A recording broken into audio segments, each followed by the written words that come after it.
Assalamualaikum warahmatullahi wabarakatuh. Kita akan lanjutkan untuk analisis red fish. Yang kita lakukan di sini ada yang pertama adalah melakukan red fish untuk multidimensi.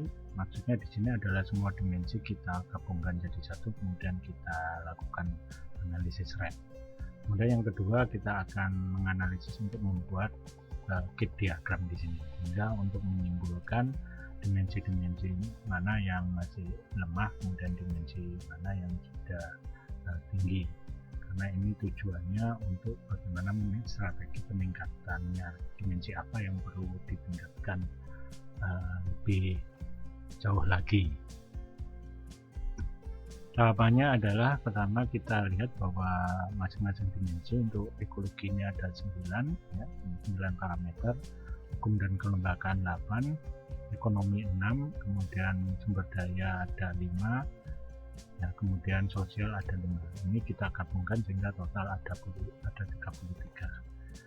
Di 33 ini kita gabungkan menjadi satu, ini 33.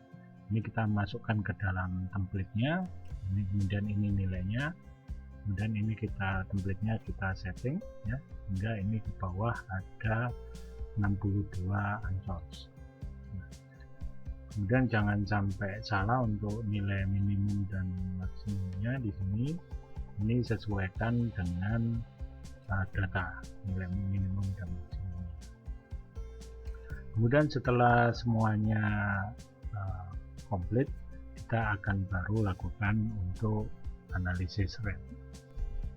Tahapannya sama seperti kemarin, kita ke admins, ya, kita keluarkan dulu untuk red-nya, ini admins, kita ke go, ya, kita browse lagi untuk red-nya, kita menuju ke red, ini red yang satu, oke. Kemudian kita klik red-nya. Nah, di sini kalau sudah ada nilainya berarti ini bisa jalan. Kemudian kita tinggal merubah datanya sesuai data yang kita input. Jadi di sini ada, karena ada satu data sehingga ini kita ketik 1. Selanjutnya karena ini datanya yang 1, ini kita ubah 1, kemudian ini 2, ya. Ini ada 2, kemudian ini A, kemudian reference ini 4, kemudian good ini sesuai dengan baris di sini adalah 5, ini 5, kemudian bed itu 6, up 7, down 8, kemudian answers-nya di sini kita tahu bahwa answers-nya ada 62. Jadi ini 62. Kemudian one answer ini pada ke 9, ya.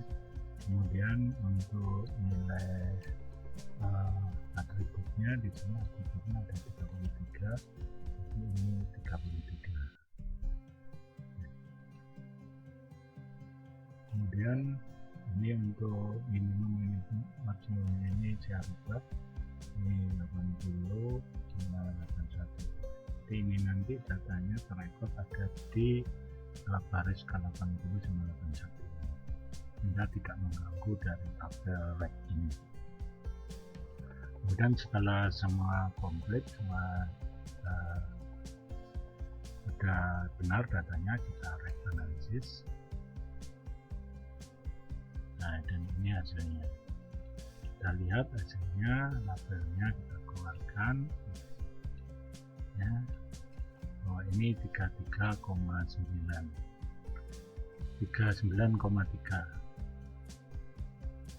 Kita tahu 39,3 ini masuk pada kategori kurang berkelanjutan. Jadi bisa disimpulkan bahwa untuk pariwisata di kamar ini pada status kategori kurang berkelanjutan. Nah, terus bagaimana strateginya agar ini bisa meningkat menjadi cukup berkelanjutan dan sangat berkelanjutan?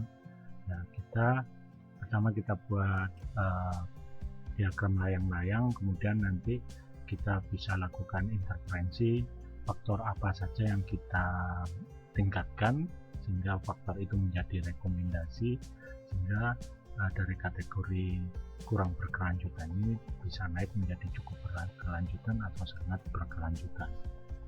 Kemudian analisis red list lainnya untuk run referencingnya ini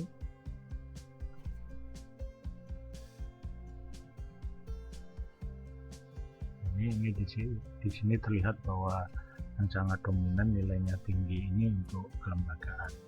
Kemudian ini Monte Carlo-nya.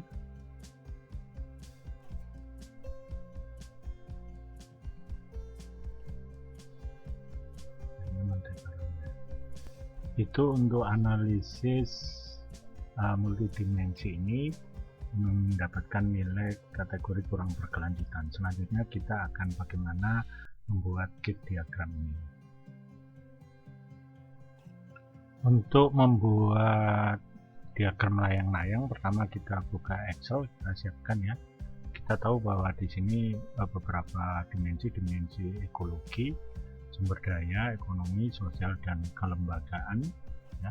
Kita tahu bahwa pemahaman dimensi ekologi adalah seluruh habitat atau ekosistem yang mendukung keberadaan sumber daya biologi, wilayah pesisir, kemudian sumber daya, kondisi biologi, hayati dan non-hayati yang bisa dimanfaatkan oleh masyarakat, ekonomi, tingkat pergerakan ekonomi masyarakat, sosial, kondisi kenyamanan dan tingkat kesejahteraan masyarakat, kelembagaan, kekuatan institusi yang mengelola wilayah pesisir. Ini sudah diterjemahkan dalam atribut-atribut tadi. Nah, kemudian ini faktornya kita masukkan nilai hasil red-nya untuk dimensi ekologi ya. Kita ke hasil analisis dimensi ekologi ini bahwa di sini 43,52 nilainya kita masukkan. Nah, kemudian dimensi potensi sumber daya, dimensi potensi sumber daya nilainya 31,84 kita masukkan. Kemudian dimensi ekonomi, nilai ekonomi 35,78 kita masukkan. Dimensi sosial nilainya 67,5 kita masukkan. Kemudian dimensi hukum dan kelembagaan, dimensi hukum dan kelembagaan ini nilainya yang paling rendah 10,33.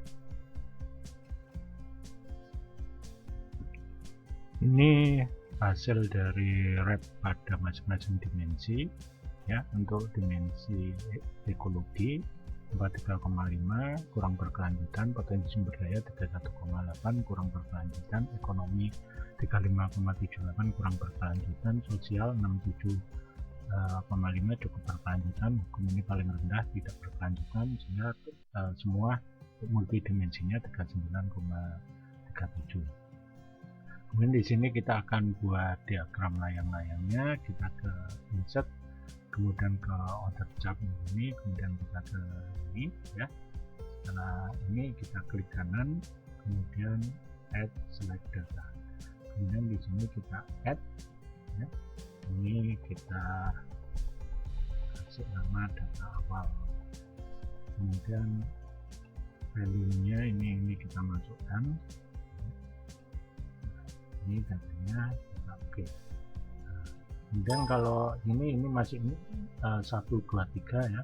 Kemudian ini agar menjadi ekologi potensi sumber daya, kita ke edit ini, kita klik, kemudian ini kita klik, kemudian ini kita masukkan. Nah, oke. Kita besar. Ya, di sini dan namanya sesuai bahwa ini ekologi ya, potensi sumber daya, ekonomi, sosial, hukum. Bahwa di sini dari diagram grid ini jelas terlihat bahwa hukum dan kelembagaan ini yang sangat rendah, sehingga faktor ini yang benar-benar ditingkatkan.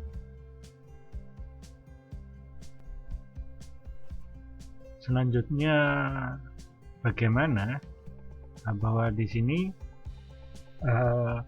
setelah kita simpulkan bahwa kondisinya kurang berkelanjutan, nah strateginya adalah bagaimana ini meningkat menjadi cukup berkelanjutan ya, atau sangat berkelanjutan. Kita ke analisis selanjutnya adalah interferensi, bahwa masing-masing di dalam dimensi ini yang sangat kurang, terutama hukum dan kelembagaan ini kita lakukan interferensi. Nah, interferensi itu nantinya yang berupa rekomendasi yang kita sarankan, sehingga jika rekomendasi itu dilaksanakan nilainya akan meningkat, dan di sini akan terjadi perubahan peningkatan, sehingga sampai seberapa jauh referensi itu bisa meningkatkan dari kategori dari rep analisis. Itu yang bisa saya sampaikan. Terima kasih. Assalamualaikum warahmatullahi wabarakatuh.